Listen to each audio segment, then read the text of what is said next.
5 différences entre l'amour et la dépendance affective. Bonjour à toutes et à tous et bienvenue. Si vous ne me connaissez pas, je suis Esther Valentin. Je suis coach en développement personnel et spécialisée en vie sentimentale. Et aujourd'hui, je vais vous parler d'amour, mais aussi de ce qui peut être de la dépendance.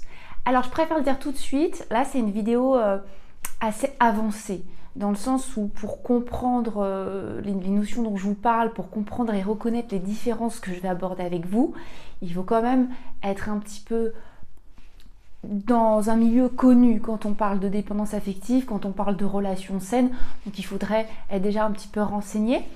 En tout cas, je vous invite juste à écouter, à entendre, à pousser votre réflexion avec ce que je vais vous transmettre. Donc cette différence entre l'amour et la dépendance, pourquoi il n'est pas si simple de la faire? Parce que oui, ça peut être vraiment difficile de s'avouer déjà, mais aussi de reconnaître les raisons qui nous poussent à nous mettre dans une relation. Déjà, je vais vous demander, on va aborder tout de suite 2 questions. Est-ce que vous avez envie de cette relation, ou vous avez eu envie de cette relation par besoin de vous sentir vivant ou vivante à travers la relation? Ou est-ce que ça peut être un sentiment que la vie dans le célibat en tout cas, n'a pas de sens ou n'a pas de saveur? Bien, déjà ces 2 questions là, ces 2 questions que je vous demande de vous poser, si vous répondez oui, on est déjà sur une notion de dépendance. On est déjà dans cette idée de la relation m'apportera quelque chose que je n'arrive pas à accéder déjà en dehors de la relation. Ok ? Ça va être un modèle de questions qui sont assez simples pour faire la différence. Et là, je vais vous en demander d'autres. Je vais vous poser quelques questions, déjà pour commencer à se mettre dans cette réflexion, et ensuite je vais aborder avec vous ces 5 différences. Alors déjà, est-ce que dans une relation, est-ce que vous vous sentez serein ou sereine? Ou vous êtes plutôt assez angoissé, assez anxieux, que ça puisse prendre fin à la moindre occasion? La dépendance affective, il faut comprendre que c'est pas de l'amour. C'est un besoin. Et ça va être le besoin de se combler qui va se démarquer par des différences. Ces différences que je répète sont pas forcément simples à s'admettre, mais c'est pourtant tellement utile de les reconnaître.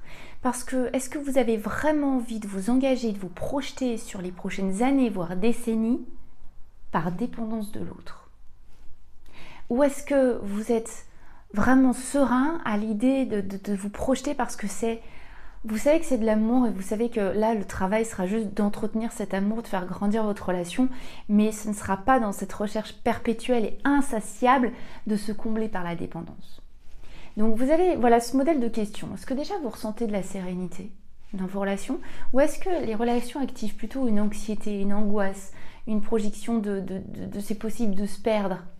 Bien sûr, on peut toujours avoir évidemment peur de perdre l'autre, mais je vous assure qu'il y a peur et peur. Ça ne me traverse pas forcément l'esprit, c'est pas ce que je me souhaite, vraiment. Et ça me traverse l'esprit, c'est quelque chose d'assez récurrent. C'est vraiment une peur qui va des fois me faire agir et réagir. Et là, on n'est plus sur un modèle de dépendance. Mais attaquons ces 5 différences. La première que je voulais vous transmettre, cette différence de l'amour face à la dépendance, c'est que l'amour, il ne comble pas de carence affective. Vous le comprenez maintenant avec comme on a fait cette introduction ensemble. Donc l'amour ne comble pas de carence affective. C'est normal que nous venons à prioriser la personne qu'on aime. C'est tout à fait normal.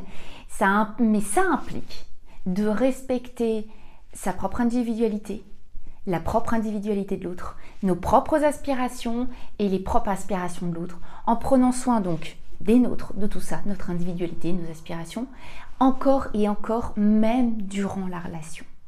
L'autre n'est pas notre unique pilier dans l'amour. Il fait vraiment partie d'un tout. Il est une partie de ce tout, partie importante, mais une partie seulement. Il n'est pas le tout. Là où la dépendance nous ferait donner le sentiment que l'autre est notre tout. Votre vie avant, elle avait un sens.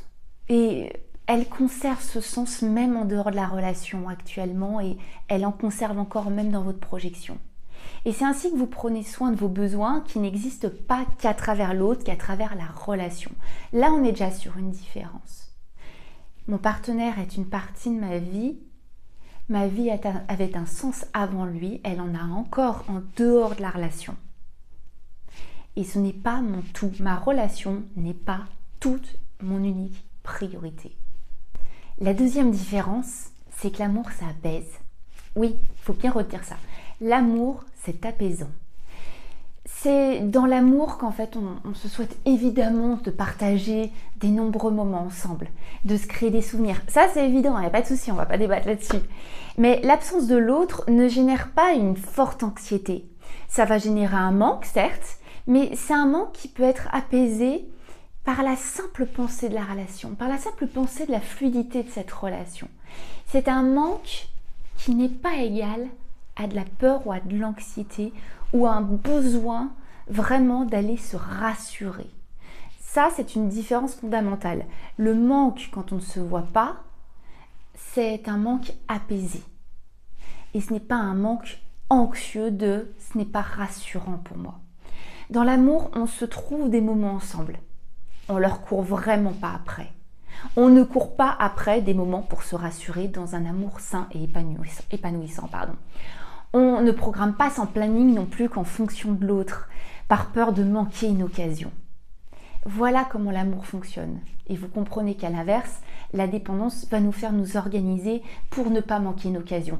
Parce qu'on est dans l'anxiété de ce après, parce qu'il faut aller se combler, parce qu'il y a ce besoin qui va souvent passer prioritairement sur d'autres aspects de votre vie, dont vous-même. Ce que j'aborde ici avec vous en parlant d'amour et en le différenciant de la dépendance affective, tout simplement de la dépendance à l'autre, c'est vraiment une forme de maturité affective à développer. Ça veut dire qu'on se développe sa propre maturité, ça veut dire qu'on n'est plus guidé uniquement par nos peurs, nos failles, nos blessures, notre besoin d'être comblé. On les développe pour développer aussi cet amour envers l'autre qui va devenir beaucoup plus sain et surtout qu'on va pouvoir ressentir beaucoup plus réciproque parce qu'on n'est plus occulté par nos insécurités. Mais ça, je vais vous en parler dans le troisième point. Pour pousser cette maturité affective, je ne peux que vous inviter, je vous parle de la dépendance affective plus en détail dans un petit e-book que je vous mets juste en dessous en barre de description. Vous pouvez le télécharger, il est gratuit, donc n'hésitez pas. D'ailleurs, j'en profite pour vous dire, n'hésitez pas aussi à vous abonner à cette chaîne pour ne manquer aucune de mes vidéos. J'en publie actuellement 2 par semaine, juste pour vous accompagner, pour aborder avec vous tout le thème de la vie sentimentale. Donc n'hésitez pas à télécharger cet e-book, à vous abonner. Et si vous voulez développer vraiment profondément vos connaissances sur la dépendance affective et surtout toute cette maturité affective qu'on peut acquérir, parce que oui, ça s'apprend heureusement, et bien n'hésitez pas à aller voir sur mon site web, j'ai fait une formation très poussée sur le sujet. Mais ça, je vous laisse regarder. Je vais pouvoir aborder avec vous ce troisième point qui est donc sur la maturité affective, c'est-à-dire ne pas laisser nos insécurités guider notre envie de relation. L'amour, parce que l'amour, justement, ça ne fait pas naître d'insécurité à proprement parler. Ça ne les entretient pas non plus. C'est ça qu'il faut que vous compreniez. L'amour ne fait pas naître d'insécurité ni ne les entretient. On n'a pas peur d'être quitté sans raison quand on est dans une relation. Parce pour une raison X ou Y, c'est-à-dire que je suis en train de penser que je suis moins bien que X ou Y personne. Donc j'ai peur d'être quitté. Ça, c'est pas des insécurités qui naissent de l'amour. Ça vient de nous-mêmes. Ce n'est pas engendré par la relation elle-même. Je vous le souhaite. Si une relation vous met dans cette insécurité et vous met dans la comparaison, fuyez. Mais si vous êtes dans une relation qui se passe bien, où l'autre personne en tout cas s'investit, ne vous met pas dans ces comparaisons, ne vous critique pas, ne vous juge pas, ne vous dévalorise pas, vous êtes là avec vos insécurités, ce n'est pas l'amour qui les a fait naître. Donc, on ne se retrouve pas dans le contrôle. Si on n'est pas complètement dans l'insécurité, dans une relation amoureuse, l'amour ne fait pas naître d'insécurité, donc on ne se retrouve pas dans le contrôle, dans la surveillance, dans la suspicion, dans la peur que l'insécurité engendre. L'amour, c'est rassurant. Je vous rappelle, l'amour, c'est apaisant. Mais surtout, le comportement choisi par amour et l'engagement dans la relation, c'est rassurant. Parce que quant à la dépendance affective, l'insécurité, elle occulte toute cette vision. Elle occulte la possibilité de voir que l'amour, c'est rassurant parce que l'autre nous a choisis tout simplement et continue de nous choisir jour après jour. On n'arrive pas à voir ce qui est véritablement rassurant parce qu'on s'acharne à regarder les choses à travers notre vision. Et notre vision, elle est déjà apeurée parce qu'elle est déjà dans le besoin, elle est déjà dans l'insécurité. Et ça, je dis souvent, on trouvera toujours ce qu'on cherche. Donc si votre vision est occultée par la dépendance, donc par les peurs et l'insécurité, vous ne verrez même pas les vrais signes d'un amour entre vous dans la relation. Donc, Comprenez ça, la dépendance affective, elle occulte vraiment cette vision de rassurance et d'apaisement. L'amour, lui, il ne peut pas combler à lui seul toutes les insécurités perçues dans une relation. Et ça ne sera pas son rôle. L'amour n'est pas là pour combler vos insécurités. Non, ça ne marchera jamais. De toute façon, tout ce qu'on cherche à l'extérieur, qui vient de l'intérieur, ça ne peut pas se compenser. Ça ne marche pas. On ne se sent pas simplement rassuré par la relation. Donc on adopte des stratégies quand on est dans la dépendance affective. Et ces stratégies qui peuvent nous faire croire en sécurité en plus. Par exemple, ça peut être une demande de présence constante de l'autre, même par message. On veut combler en fait l'espace de l'autre. On a peur de sa liberté et de son individualité. On la voit un petit peu comme un risque, alors que dans l'amour, on y voit plus un enrichissement pour la relation. Plus tu t'épanouis, plus j'en bénéficie en fait de ton épanouissement et de ton individualité. Parce que tu me la partages dans la relation. Donc oui, vas-y, fais ton projet, vas-y, enrichis-toi parce que je partagerai ce bonheur avec toi. Dans la dépendance, ça fait naître une forme d'égocentrisme inconscient, il faut bien entendre que c'est inconscient, de tout ce qu'il fait pour lui va l'éloigner de moi, va à l'encontre de moi, pour lui ou pour elle, pour l'autre je parle. Ok ? L'amour, c'est un partage. 4e point. C'est un partage, l'amour, dans le respect de chacun. Et de prime abord, dans le respect tout court. Le respect de soi avant tout. Et quand je dis le respect de soi, c'est qu'il y a la place, et elle doit être prise, pour l'affirmation de soi. Et dans l'espace et le respect laissé à l'autre pour qu'il en fasse exactement de même. La dépendance affective, elle part dans les extrêmes. Je veux, j'ai besoin. Voilà ce que va nous faire ressentir la dépendance. Donc l'autre existe un petit peu pour me satisfaire. Le besoin qu'il nous comble étant si fort que c'est vraiment, encore cette fois, cette notion d'égocentrisme inconscient, l'autre existe pour me satisfaire. Ou l'autre extrême, qu'on retrouve aussi dans la dépendance, je veux te plaire, je veux te convenir, je me plie à tes besoins au détriment des miens et j'arrive même pas à le reconnaître. Parce que j'ai l'impression que mon besoin, c'est de remplir les tiens et c'est de te faire plaisir. Mais en fait, ce qui se cache derrière, là, c'est toujours cet espoir secret de reconnaissance en retour. Donc en fait, on le fait sans prendre conscience forcément qu'on le fait dans un intérêt. J'en reviens à l'amour. L'amour, c'est de l'espace pour les deux personnes. Et en ne priorisant personne au détriment de l'autre. Voilà une des 5 différences que je voulais vous communiquer. Et le 5e point maintenant. Celui-ci, il faut vraiment comprendre que, j'ai besoin de vous préciser ce que je n'ai pas précisé avant dans cette vidéo, c'est que la dépendance affective, je ne vous parle pas de la dépendance à son plus haut degré forcément. La dépendance affective, on en a tous un petit peu. On a tous un peu de dépendance à l'autre et on en a surtout parce qu'on n'est pas du tout élevé, éduqué.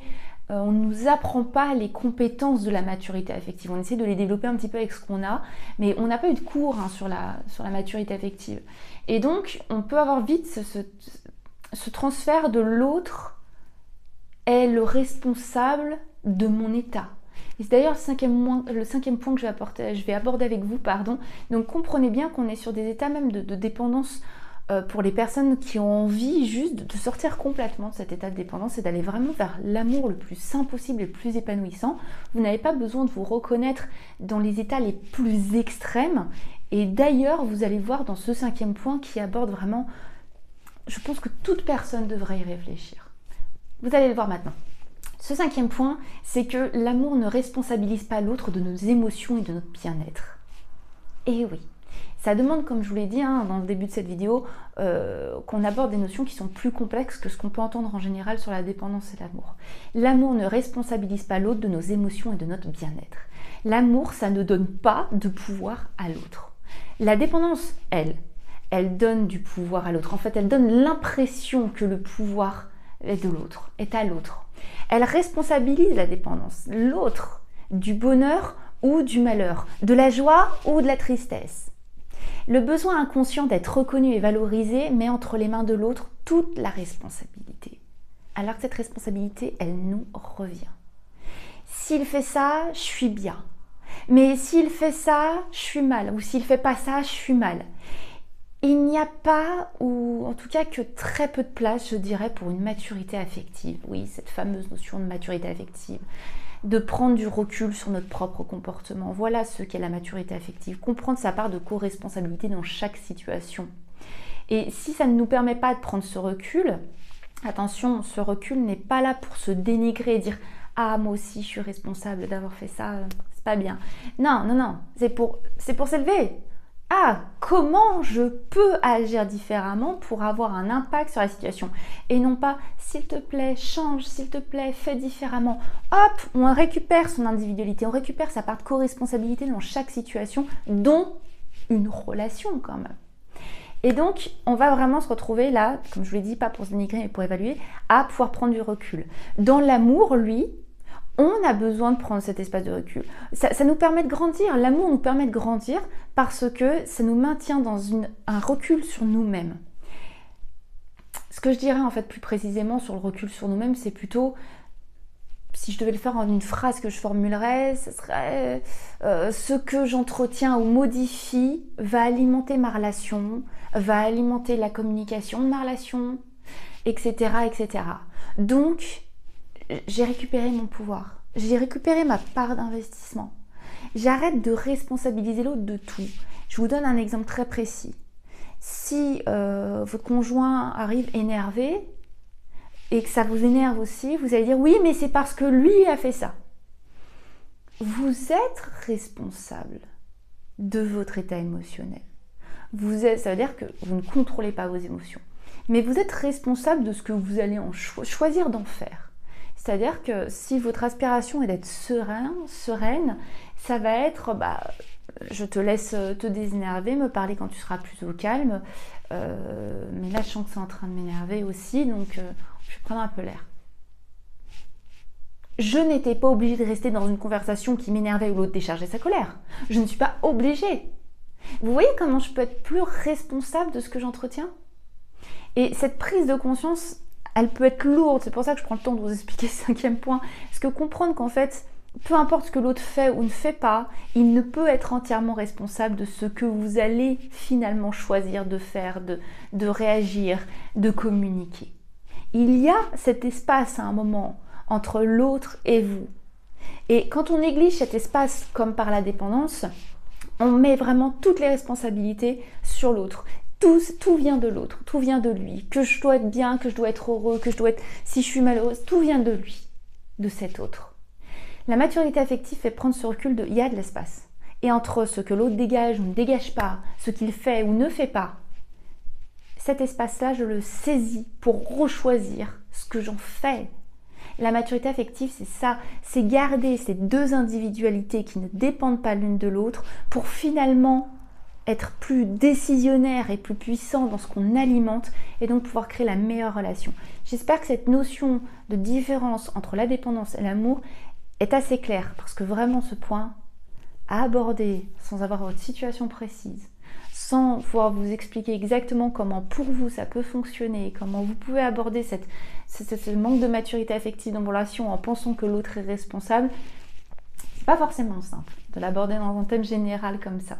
Mais j'ai un autre exemple très précis aussi à vous dire.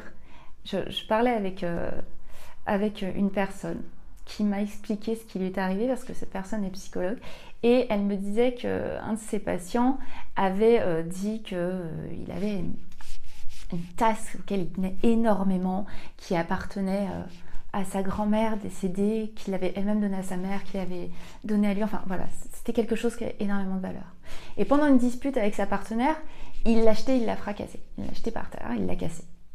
Et ce qu'il a dit, c'est « Elle m'a fait casser le verre, la tasse. Elle m'a fait le casser. » Est-ce que vous comprenez cette notion de « Je ne suis pas responsable de ce que tu as fait. » Cet homme, c'est à moins que la femme, sa partenaire, lui ait mis la tasse dans la main et lui ait poussé la main pour qu'il la jette, ce n'est pas elle qui lui a fait jeter.